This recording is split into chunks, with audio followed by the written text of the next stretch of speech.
Let's now switch from the Middle East to Asia, specifically to Laos, where Chinese Foreign Minister Wang Yi met with his U.S. counterpart Antony Blinken, who is now on a six-nation tour through East Asia and possibly his last such tour as U.S. Secretary of State. What will more U.S. military presence bring to the region? What does it mean to ties between China and the U.S.? Joining me in this part are Professor Rosario Malindog-Uy, Director and Vice President for External Affairs of the Asian Century Philippines Strategic Studies Institute, and S.L. Kanthan, geopolitical analyst. Welcome to the show. Well, Anna, I will start with you. So, according to reports, the two diplomats, top diplomats from China, from the U.S., they met with each other and talked about an hour and 20 minutes this time around. So, how much do we know? How do you evaluate this latest meeting between the top diplomats from the two major powers? Yes, thus far, the U.S. Diplomats and also Blinken actually and Austin visited Manila, and I think there was also a meeting in Vietnam. But for me, Laos, I think. But I think what is important for the moment is just to look at what is happening in Manila and the meeting last Monday or last Tuesday between Austin and Blinken and our counterparts in the Philippines. As you can see, there was a promise of 500 million US dollars that the United States will be assisting or will be giving to the Philippines in terms of defense and military capabilities. But one thing that you have to note that this $500 million is not yet there. It's a pledge. But the most important thing I think that we have to understand is what would be the implications of this. First and foremost, it connotes that U.S. expanding its military presence in the region through the Philippines. Second is it signals the continuation of the militarization of the Philippines by the United States. And the reason for this is they justify this as a deterrence against China over the conflict in the South China Sea between the Philippines and China, which I don't believe that it actually would deter China if China would do something. And the third one is the overall goal of this is I think from my perspective is to counter China in the region. And in terms of the overall situation, I mean, this kind of moves on the part of the United States is, I think, geared towards and caters to the containment and countering policy of the United States against China. But the most important, I think, is what would be the impact of this in the region. First impact, I think, it can provoke an arms race among regional powers and also among countries in the region. And I think it will escalate or heighten the tension that is already there between the United States and China when you talk about security and defense. And of course, it will also heighten the not so good political and diplomatic relationship between the Philippines and I think and China. And when it comes to the meeting in Laos, at the moment, I think it's a good step, and I think it's a good thing that our different diplomats coming from different countries, especially major powers like the United States, China, are talking and discussing certain significant issues, especially when you talk about the region. Because as you can see, the region right now is very tension driven, and I hope that in this kind of meeting there would be somewhat a positive outcome. And I hope China can communicate with the United States and how it should behave in the region. And I hope also that United States would listen to a greater extent to the regional countries pledge what they're trying to Right. talk to the United States Right. in that sense. Yeah. Okay, let me bring in Zhou Bo. Zhou Bo, so obviously the the top diplomats talked with each other about their positions on the series of issues. Now with the focus on, let's say, South China Sea, of course, East China Sea, the Taiwan question, the confrontation between China and the Philippines. So what, if there's any conclusion you can draw, or will their talk somehow help, pacify the situation here? Well, I think it's always good, for China and U.S. to talk on different things, even if they disagree on things, because China and the United States are the two largest economy and the gap actually is closing, I believe. So therefore, both sides can afford to talk. So I always encourage China to talk to the United States about different things, even in some new domains such as AI, cyber, and outer space. When it comes to the South China Sea, I think this most important thing is in the past we in China and the United States always talk about a bilateral relationship. Now there is an element of a third party.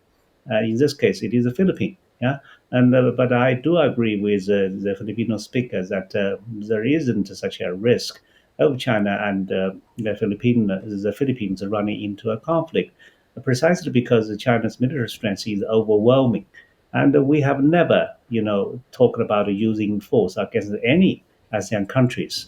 So my solution for this, ASEAN or Second Thomas issue is that let Mother Nature solve this problem. Yeah, because Mother Nature has a so-called force majeure. Yeah, and we so far, I believe, have been quite self-restrained. Otherwise, how could the Filipino Marine Corps soldiers stay on the ship for 25 years, given our overwhelming military strength? So I hope this issue could be resolved peacefully. Right now, China and the Filipino government actually are talking to each other behind the scene. So I believe a kind of understanding has already been reached. So I'm confident there will be no conflict. Mr. S.L. Kanthan, welcome to the show. We know that during this tour, Mr. Blinken, of course, pledges to provide $500 million in military financing to the Filipinos there. And then in Japan, U.S. Secretary of Defense Austin announced the U.S. upgrading its military command in Japan. So, I would say, one of the key part of the tour is really to increase the U.S. military presence in this region. How do you look at that move? Yeah, so Blinken once said, well, if you're not at the table, then you are on the menu, which means if you're not with the U.S., we are going to bomb you. So this trip is basically recruiting people for that metaphorical table. But these people will not be sitting at the table. They'll be fighting and dying on behalf of the U.S. empire. And it's really sad because if you look at, say, the Philippines, their GDP per capita is less than $4,000. And they should be focusing on the development of the country and working with China, who can do a lot of things in terms of the infrastructure. But instead, they want to sort of become like the Ukraine of the Asia, and they're just becoming a geopolitical pawn. And the U.S., it talks a lot. They meet with the Chinese foreign minister, and President Xi Jinping went to the U.S. at the end of last year. But the U.S. has only one goal, and that is to contain China. And, and if you look at Blinken's 10-day trip right now, and if you look at all the countries he's going to, it's basically surrounding China. Kanthan, I want you to talk more about the U.S. strategy. If you look at the recent years, the U.S. moves and policies, first they have the Quad, with India, Japan, Australia, basically everybody understand that's targeting China. And then you have AUKUS, bringing nuclear weapons, nuclear submarines to this region, with the UK, with Australia again. And then now they are strengthening, upgrading military ties with Japan, previously with South Korea, Japan, and with the Philippines, Australia, etc. It's all about strengthening military presence. What will that lead to? Yeah, it's really very scary because so you can look at the Ukraine model and how the U.S. tried to wage a proxy war against Russia. And they will try to do the same thing like in Asia. And the deal with Japan, the so-called joint forces, it seems to me like it's basically about the U.S. taking over the Japanese forces, and the U.S. is going to be the boss of the Japanese military. And the Philippines, they are building more military bases. The U.S. brought in the intermediate range missiles to the Philippines. These are all very, very troublesome, and this is not something that the Asian countries should be focusing on or falling for the scheme. Well, Anna, how do you look at the development, in particular, I mean, where you are from, the Philippines, right? Given what is going on in the country right now and the ongoing militarization of the United States of my country, I don't see it as beneficial to my country. First and foremost, it's not within our national interest. The national interest of the country is sovereignty, the preservation of sovereignty, independence and autonomy, most especially, and also economic development or prosperity. But what the American is doing is we are being converted or transformed into the next Ukraine of Asia, which is not good, not only for the Philippines, but even for the rest of the region. Because if there's something happened that involving the Philippines militarily speaking, it will affect the whole region. And when you talk about the South China Sea, I really hope that the agreed provisional arrangement right now in terms of resupply mission in the Ayungin Shoal, or what you call the second Thomas Shoal, will work out in not only now but in the long run, because there was a successful mission that happened just last Saturday or Sunday, if I'm not mistaken.